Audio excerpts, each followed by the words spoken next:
کیا آپ جانتے ہیں کہ ایک ایسا بزرگ گزرا ہے جو صرف ایک بار یا صبر کہنے سے ہزاروں لوگوں کی مشکلات حل ہو جاتی تھیں۔ آج بھی کلیئر شریف میں ان کے مزار پر لاکھوں لوگ آتے ہیں، ہندو، مسلم، عیسائی، سکھ، سب۔ لیکن کون تھے یہ بزرگ؟ کیسے بنے وہ سلطان الاولیاء؟ اور کیوں کہتے ہیں انہیں صابر، یعنی صبر کرنے والا؟ دوستو، اگر آپ بھی جاننا چاہتے ہیں کہ کیسے ایک انسان اللہ کا محبوب بن سکتا ہے تو اس ویڈیو کو لائک کریں، سبسکرائب بٹن دبا دیں اور بیل آئیکن ضرور دبائیں، کیونکہ آج ہم سنیں گے ایک ایسی روح پرور داستان جو آپ کی زندگی بدل دے۔ 13ویں صدی کا ہندوستان، غزنوی اور غوری کے حملوں کے بعد دل و دماغ پریشان، لوگوں میں اندھیرے کا راج۔ ایک طرف راجپوتوں کی شمشیر، دوسری طرف مسلمان سلاطین کی تلوار۔ لیکن اللہ کا کیا کرم ہے، جب دھرتی پر ظلمت کا راج تھا تو وہ اپنے خاص بندوں کو بھیجتا ہے نور بکھارنے کے لیے۔ اسی زمانے میں ہرات کے علاقے میں جنم لیا ایک ایسے لڑکے نے جس کا نام تھا علی احمد، جو آگے چل کے پورے ہندوستان میں صبر پاک کے نام سے مشہور ہو گیا۔ یہ وہ بزرگ تھا جس کے آگے بادشاہ بھی سر جھکاتے اور جن کے در پر فقیر بھی سکون پاتے۔ حضرت علاء الدین علی احمد صابر۔ آپ کا تعارف اور تاریخی پس منظر۔ حضرت علاء الدین علی احمد صابر کلیئر کی ولادت 19 ربیع الاول 592 ہجری 1196 عیسوی میں ہوئی۔ یہ وہ دور تھا جب ہندوستان میں اسلام کی پہلی کرنیں پہنچ رہی تھی۔ دلی میں قطب الدین ایبک کی حکومت اور صوفیہ کرام کی آمد کا زمانہ۔ یہ خاندان انتہائی شریف تھا۔ ان کے والد سید عبد الرحیم تھے جو حضرت عبد القادر گیلانی رحمۃ اللہ علیہ المعروف غوث پاک کے پوتے تھے، اور والدہ محترمہ جمیلہ خاتون تھیں جو حضرت بابا فرید الدین عطار رحمۃ اللہ علیہ کی بہن تھیں۔ جب چھوٹا علی احمد کھیل کود کی عمر میں تھا، اس وقت دنیا بھر میں بڑی تبدیلیاں ہو رہی تھیں۔ چنگیز خان کے حملے، صلیبی جنگیں اور اسلامی دنیا میں بکھراؤ کا دور تھا۔ ایسے میں اللہ تعالیٰ نے اپنے خاص بندوں کو مختلف علاقوں میں بھیجا تاکہ وہ لوگوں کے دلوں میں امن و سکون کا چراغ جلائیں۔ آپ کی شخصیت کا خاندان اور سلسلہ نسب۔ حضرت سابق پاک کا سلسلہ نسب انتہائی شریف تھا۔ وہ حضرت عبد القادر گیلانی رحمۃ اللہ تعالیٰ کے پڑپوتے تھے۔ ان کے والد محترم سید عبد السلام عبد الرحیم جیلانی تھے جو سید عبد الوہاب جیلانی کے بیٹے تھے، جو حضرت غوث اعظم کے سب سے بڑے صاحبزادے تھے۔ ان کی والدہ محترمہ جمیلہ خاتون حضرت بابا فرید الدین گنج شکر کی بڑی بہن تھیں اور حضرت عمر فاروق کی اولاد سے تھیں۔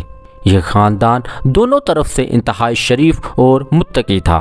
خاندان میں علم اور تقوی کا چرچا تھا۔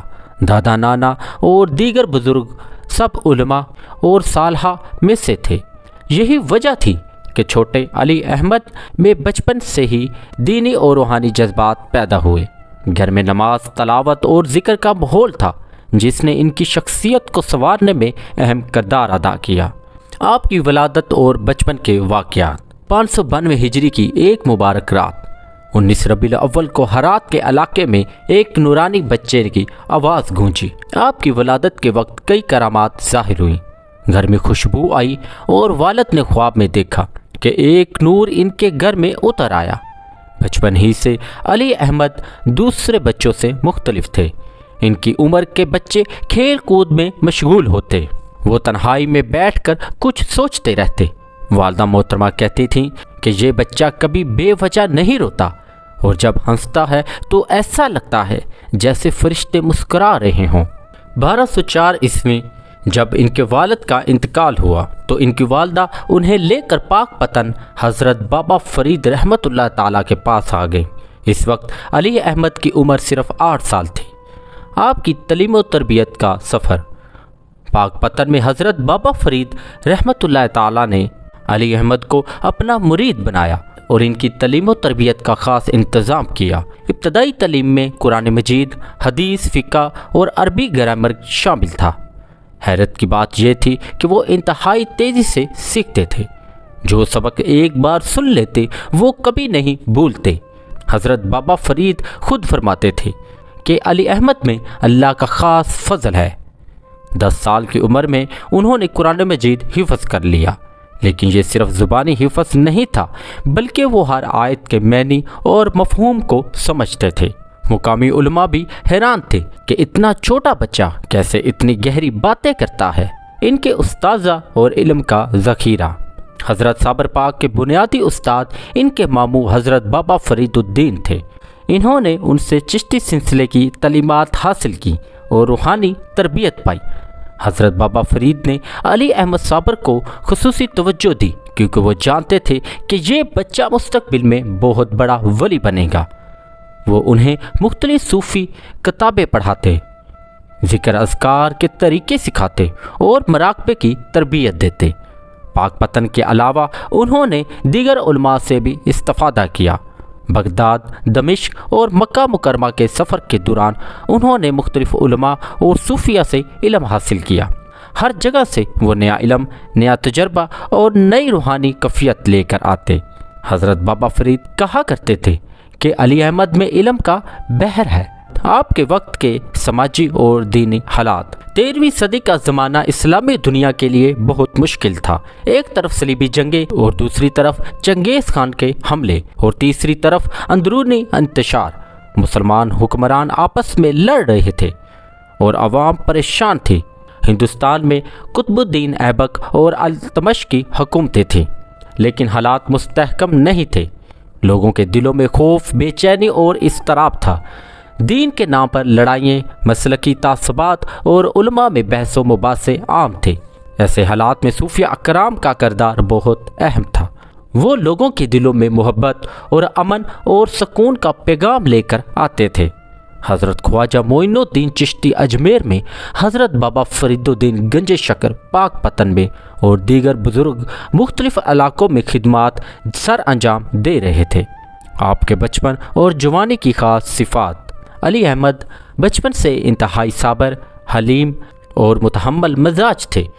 کبھی کسی سے بحث نہیں کرتے، کبھی غصہ نہیں کرتے۔ اگر کوئی بات ناگوار ہو تو خاموشی سے سن لیتے اور مسکرا دیتے۔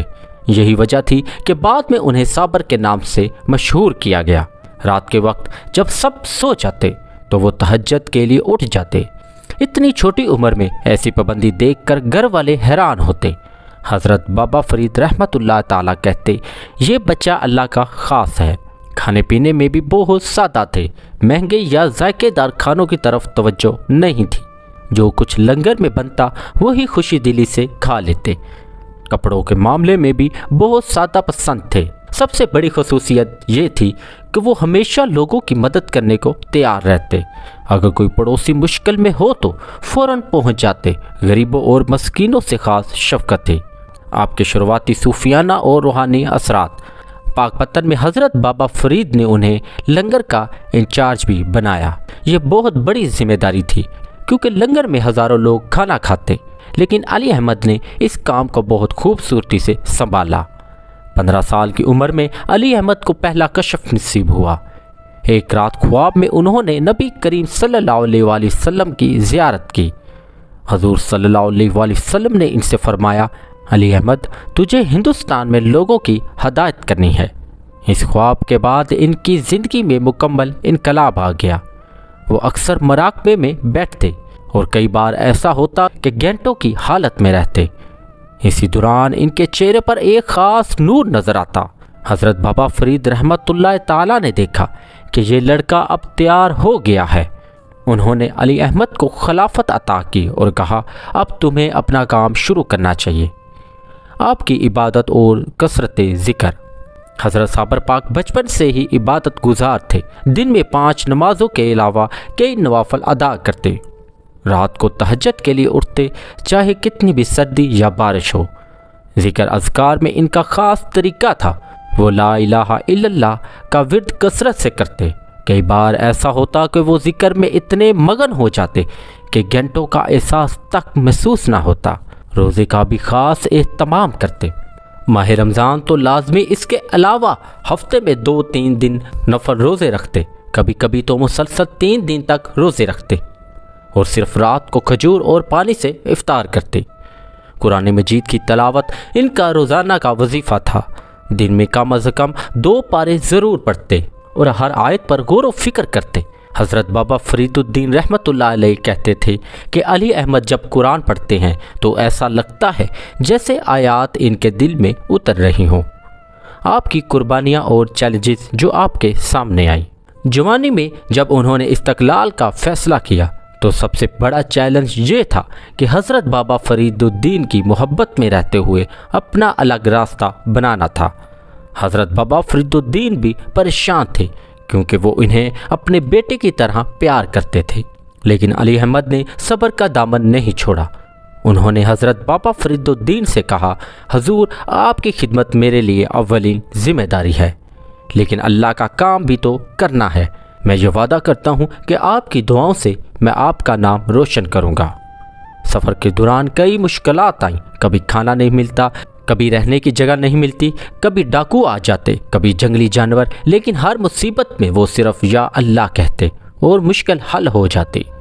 مختلف شہروں میں جب وہ پہنچے تو کوئی جانتا نہیں تھا۔ مسجد میں رات گزارتے، دن میں مدرسے جاتے، کھانا کبھی ملتا کبھی نہیں، لیکن شکایت کبھی نہیں کی۔ آپ کی پہلی کرامت اور لوگوں پر اثر۔ 20 سال کی عمر میں دلی میں پہلی بار ان سے کوئی مشہور کرامت ظاہر ہوئی۔ ایک دن وہ جامع مسجد میں بیٹھے تھے اور مراقبہ کر رہے تھے۔ 20 سال کی عمر میں دلی میں پہلی بار ان سے کوئی مشہور کرامت ظاہر ہوئی۔ ایک دن وہ جامع مسجد میں بیٹھے تھے اور مراقبہ کر رہے تھے۔ اسی وقت ایک آدمی آیا اور کہا کہ اس کا بیٹا بہت بیمار ہے اور ڈاکٹروں نے انکار کر دیا ہے۔ حضرت صابر پاک نے آنکھیں کھولی، اس آدمی کی طرف دیکھا اور کہا، اے اللہ، اگر تو نے مجھے اپنا ولی بنایا ہے تو اس بچے کو شفا عطا فرما۔ یہ کہہ کر انہوں نے دعا کی اور اپنے دستے مبارک سے تھوڑا سا پانی دیا۔ وہ آدمی گھر گیا اور بچے کو پانی پلایا۔ چند منٹ بعد بچہ اٹھ بیٹھا، بالکل ٹھیک ٹھاک۔ یہ دیکھ کر وہاں موجود لوگ حیران رہ گئے۔ خبر پھیلی تو بہت سے لوگ آئے اور ان سے مراد مانگنے لگے۔ دلی میں یہ واقعہ مشہور ہو گیا۔ علماء اور صوفیاء نے انہیں بلایا اور کہا، اے نوجوان، تجھ میں اللہ کا خاص فضل ہے، اب تجھے اپنا اصل کام شروع کرنا چاہیے۔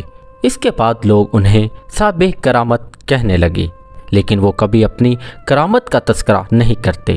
جب کوئی پوچھتا تو کہتے، یہ سب تو اللہ کا کام ہے، میں تو صرف ایک واسطہ ہوں۔ آپ کی شخصیت کا علمی اور تصوفی اثر۔ دلی میں کرامت کے بعد حضرت علی احمد کی شہرت تیزی سے پھیلی۔ سلطان التمش نے بھی اس کے بارے میں سنا اور ان سے ملاقات کی خواہش ظاہر کی، لیکن حضرت صابر پاک نے شاہی دربار میں جانے سے انکار کر دیا اور کہا، بادشاہوں کا دربار اللہ والوں کے لیے نہیں ہے۔ علمی میدان میں ان کا اثر یہ تھا کہ وہ مختلف مسائل کا حل انتہائی آسان الفاظ میں بیان کرتے۔ علماء کہتے کہ علی احمد پیچیدہ مسائل کو اتنا سادہ بنا دیتے ہیں کہ عام آدمی بھی سمجھ جاتا ہے، اور ان کے پاس مختلف مذاہب کے لوگ آتے اور وہ سب کو تسلی دیتے۔ تو صوفی حلقوں میں ان کا اثر یہ تھا کہ وہ محبت اور عشق الہی کی باتیں کرتے۔ سخت تپسیا اور ریاضت کی بجائے وہ دل کی صفائی اور اخلاق کی درستگی پر زور دیتے۔ کہتے، اللہ کے پاس جانے کے لیے پہاڑوں میں جانے کی ضرورت نہیں، بلکہ اپنے دل کو صاف کرو۔ آپ کی خاص کرامت اور ان کی تفصیل۔ حضرت صابر پاک سے متعدد کرامات منسوب ہیں۔ ایک مشہور واقعہ یہ ہے کہ ایک بار کلیار شریف میں شدید قحط پڑا، لوگ پریشان تھے کہ کیا کریں۔ حضرت صابر پاک نے دعا کی اور آسمان سے بارش برسی۔ دوسرا مشہور واقعہ یہ ہے کہ ایک اندھا آدمی ان کے پاس آیا اور کہا، حضور میری بینائی واپس کر دے۔ حضرت صابر پاک نے ان کی آنکھوں پر ہاتھ پھیرا اور کہا، اللہ کے نام سے دیکھو۔ اس آدمی کو فوراً بینائی مل گئی۔ تیسرا واقعہ یہ ہے کہ ایک بار ایک عورت اپنے مردہ بچے کو لے کر آئی اور کہا، یا صابر میرا بچہ زندہ کر دو۔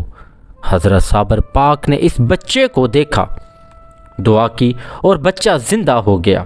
چوتھا مشہور واقعہ یہ تھا کہ وہ کئی جگہوں پر بیک وقت نظر آتے تھے۔ لوگ کہتے کہ انہوں نے صابر پاک کو کلیار میں دیکھا۔ اسی وقت دوسرے لوگ کہتے کہ وہ دلی میں موجود تھے۔ حضرت صابر پاک آپ کی خدمت انسانیت کے واقعات۔ حضرت صابر پاک کی سب سے بڑی خصوصیت یہ تھی کہ وہ تمام انسانوں کو یکساں نظر سے دیکھتے تھے۔ مسلمان، ہندو، سکھ اور عیسائی سب ان کے یہاں آتے اور سب کو یکساں محبت ملتی۔ کلیار میں انہوں نے ایک لنگر کا اہتمام کیا جہاں ہر روز ہزاروں لوگ کھانا کھاتے۔ اس لنگر میں کوئی تفریق نہیں تھی، امیر غریب چھوٹا بڑا ہر مذہب کے لوگ ایک ساتھ بیٹھ کر کھانا کھاتے۔ ایک بار کلیار میں ہیضے کی وبا پھیلی تھی، تمام لوگ ڈر گئے، لیکن حضرت صابر پاک خود بیماروں کی تیمارداری کرتے تھے۔ وہ اپنے ہاتھوں سے بیماروں کو دوا دیتے، ان کی پیشانی پر ہاتھ رکھتے اور دعا کرتے۔ غریب لڑکیوں کی شادی کے لیے وہ اپنا مال خرچ کرتے، یتیم بچوں کی کفالت کرتے، بیوہ عورتوں کا سہارا بنتے۔ کسان کی فصل خراب ہو جاتی تو اگلے سال کے لیے بیج فراہم کرتے۔ آپ کے شاگرد اور سلسلہ حضرت صابر پاک کے متعدد خلفاء اور مرید تھے۔ سب سے مشہور خلیفہ حضرت شیخ شمس الدین ترک پانی پت تھے، جن کا مزار پانی پت میں ہے۔ دوسرے اہم خلیفہ حضرت جلال بخاری تھے۔ ان کے مریدوں میں بادشاہ بھی تھے اور غریب فقیر بھی۔ سلطان التمش کے بیٹے سلطان ناصر الدین محمود بھی ان کے مرید تھے، لیکن وہ سب کے ساتھ یکساں سلوک کرتے۔ انہوں نے اپنے مریدوں کو سکھایا کہ اصل مقصد اللہ کی رضا ہے۔ آپ ہمیشہ کہتے، کرامت کرنا نہیں، کرامت چھپانا اولیاء کا کام ہے۔ آپ کے شاگردوں نے پورے ہندوستان میں جا کر ان کی تعلیمات پھیلائیں۔ آج بھی صابری سلسلے کے پیروکار موجود ہیں۔ آپ کے حکمرانوں اور زمانے پر اثرات۔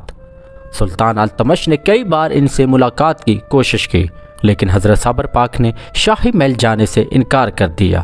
آخرکار سلطان خود کلیار آیا اور ان سے ملاقات کی۔ سلطان نے کہا، حضور آپ سے کوئی درخواست ہے۔ حضرت صابر پاک نے فرمایا، عوام پر ظلم نہ کرو، غریبوں کا خیال رکھو اور انصاف قائم کرو۔ ان کے اثر سے اس دور میں فرقہ وارانہ امن قائم رہا۔ مختلف مذاہب کے لوگ آپس میں محبت سے رہتے تھے۔ ہندو راجا بھی ان کا احترام کرتے۔ تاریخ میں لکھا ہے کہ جب حضرت صابر پاک کا انتقال ہوا تو نہ صرف مسلمان بلکہ ہندو، سکھ اور دیگر مذاہب کے لوگ بھی غمگین ہوئے۔ آپ کے مشہور واقعات جو لوگ سننا پسند کرتے ہیں۔ ایک مشہور واقعہ یہ ہے کہ ایک بار ایک چور ان کے گھر میں چوری کرنے آیا۔ جب چور اندر داخل ہوا تو دیکھا حضرت صابر پاک نماز میں کھڑے ہیں۔ چور وہیں کھڑا ہو گیا۔ نماز کے بعد حضرت صابر پاک نے چور سے کہا، بھائی تمہیں کیا چاہیے؟ چور نے کہا، حضور میں چوری کرنے آیا تھا۔ حضرت صابر پاک نے مسکرا کر اپنا سارا مال اس چور کو دے دیا اور کہا، لو یہ تمہارا حق ہے۔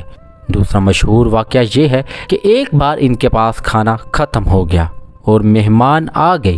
انہوں نے دعا کی اور اچانک آسمان سے کھانا اتر آیا۔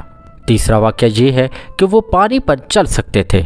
ایک بار گنگا کے قریب کھڑے ہو کر دریا پار کر گئے۔ چوتھا واقعہ یہ ہے کہ جانور بھی ان کی بات سمجھتے تھے۔ ایک بار ایک شیر ان کے پاس آیا۔ انہوں نے اس کے سر پر ہاتھ پھیرا اور شیر ایک بکری کی طرح سیدھا ہو گیا۔ آج کے دور کے لیے آپ کا پیغام۔ حضرت صابر پاک کا سب سے بڑا پیغام یہ تھا کہ سب انسان برابر ہیں۔ آج کے دور میں جب فرقہ واریت اور تعصب بڑھ رہا ہے تو ان کا یہ پیغام بہت اہم ہے۔ وہ کہتے تھے، محبت سے دل جیتو، نفرت سے نہیں۔ آج کے دور میں یہ بات بہت اہم ہے جب لوگ آپس میں لڑ رہے ہیں۔ ان کا دوسرا اہم پیغام صبر تھا۔ آج کے دور میں لوگ جلدی میں ہیں، صبر نہیں کرتے۔ حضرت صابر پاک کی زندگی ہمیں سکھاتی ہے کہ صبر سے ہر مشکل حل ہو سکتی ہے۔ تیسرا پیغام خدمت خلق ہے۔ آج کے دور میں لوگ خود غرض ہیں، دوسروں کی مدد نہیں کرتے۔ حضرت صابر پاک کی زندگی ہمیں سکھاتی ہے کہ دوسروں کی مدد کرنا اصل ذمہ داری ہے۔ آپ کا وصال، شہادت اور آخری دن 13 ربیع الثانی 690 ہجری 1291 عیسوی کو 99 سال کی عمر میں حضرت صابر پاک کا وصال ہوا۔ انتقال سے پہلے انہوں نے اپنے مریدوں کو جمع کیا اور آخری نصیحت کی۔ فرمایا، میرے بعد میری قبر پر فاتحہ پڑھنے آنا، لیکن میری عبادت نہ کرنا، اللہ کی عبادت کرنا۔ میں تو صرف ایک واسطہ ہوں،